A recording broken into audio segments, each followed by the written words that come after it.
भटकती रूह की सच्ची कहानी। भूत प्रेत के किस्से सुनने में बेहद रोमांचक और दिलचस्प लगते हैं, लेकिन क्या हो जब यह किस्से सिर्फ किस्से ना रहकर एक हकीकत की तरह आपके सामने आए। आज की युवा पीढ़ी भूत और आत्माओं के होने पर विश्वास नहीं करती, लेकिन जिस पर आप विश्वास नहीं करते वह असल में है ही नहीं। यह तो संभव नहीं है ना। आज हम ऐसे ही भूतहा स्थान से आपका परिचय करवाने जा रहे हैं, जिसके बारे में कहा जाता है कि इसका निर्माण स्वयं एक आत्मा ने किया था। जोधपुर, राजस्थान स्थित बावड़ियों के किस्से स्थानीय लोगों में बहुत मशहूर हैं। यहाँ पानी की कई बावड़ियां हैं, जिनमें से एक के बारे में कहा जाता है कि उसे भूत ने बनवाया था। जोधपुर से लगभग 90 किलोमीटर दूरी पर स्थित रठासी नाम का एक ऐतिहासिक गांव है। मारवाड़ के इतिहास पर नजर डालें तो यह ज्ञात होता है कि जब जोधपुर में रहने वाले राजपूतों की चंपावत शाखा का विभाजन हुआ तो उनमें से अलग हुए एक दल ने कापरड़ा गांव में रहना शुरू किया।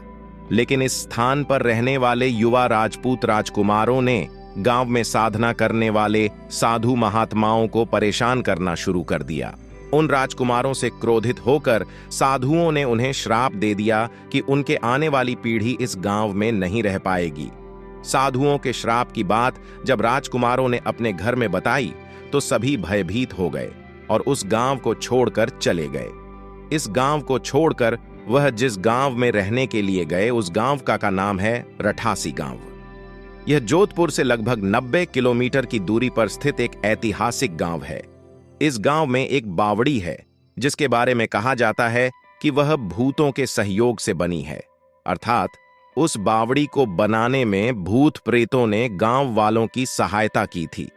ठाकुर जय सिंह के महल में स्थित इस बावड़ी को देखने के लिए लोग दूर दूर से आते हैं। इस बावड़ी के विषय में यह कहानी प्रचलित है कि एक बार जब ठाकुर जय सिंह घोड़े पर सवार होकर जोधपुर से रठासी गांव की ओर जा रहे थे, तब रास्ते में ठाकुर साहब का घोड़ा उनके साथ साथ चलने वाले सेवकों से पीछे छूट गया और इतने में रात हो गई। राजा का घोड़ा काफी थक चुका था और उसे बहुत प्यास लगी थी। रास्ते में एक तालाब को देखकर ठाकुर जय सिंह अपने घोड़े को पानी पिलाने के लिए ले गए। आधी रात का समय था। घोड़ा जैसे ही आगे बढ़ा, राजा को एक आकृति दिखाई दी जिसने धीरे धीरे इंसानी शरीर धारण कर लिया। राजा उसे देखकर डर गया। उस प्रेत ने राजा को कहा कि मुझे प्यास लगी है, लेकिन श्राप के कारण मैं इस कुएं का पानी नहीं पी सकता। राजा ने उस प्रेत को पानी पिलाया और राजा की दयालुता देखकर प्रेत ने उसे कहा कि वह जो भी मांगेगा वह उसे पूरी कर देगा।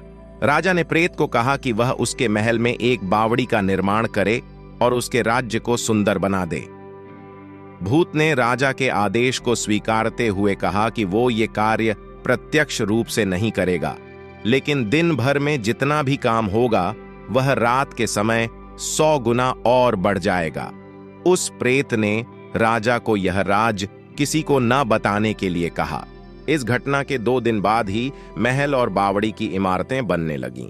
रात में पत्थर ठोकने की रहस्यमय आवाजें आने लगीं। दिन प्रतिदिन निर्माण काम तेज गति से बढ़ने लगा, लेकिन रानी के जिद करने पर राजा ने यह राज रानी को बता दिया कि आखिर निर्माण इतनी जल्दी कैसे पूरा होता जा रहा है। राजा ने जैसे ही यह राज रानी को बताया, सारा काम वहीं रुक गया। बावड़ी भी ज्यों की त्यों ही रह गई। इस घटना के बाद किसी ने भी उस बावड़ी को बनाने की कोशिश नहीं की। समाप्त।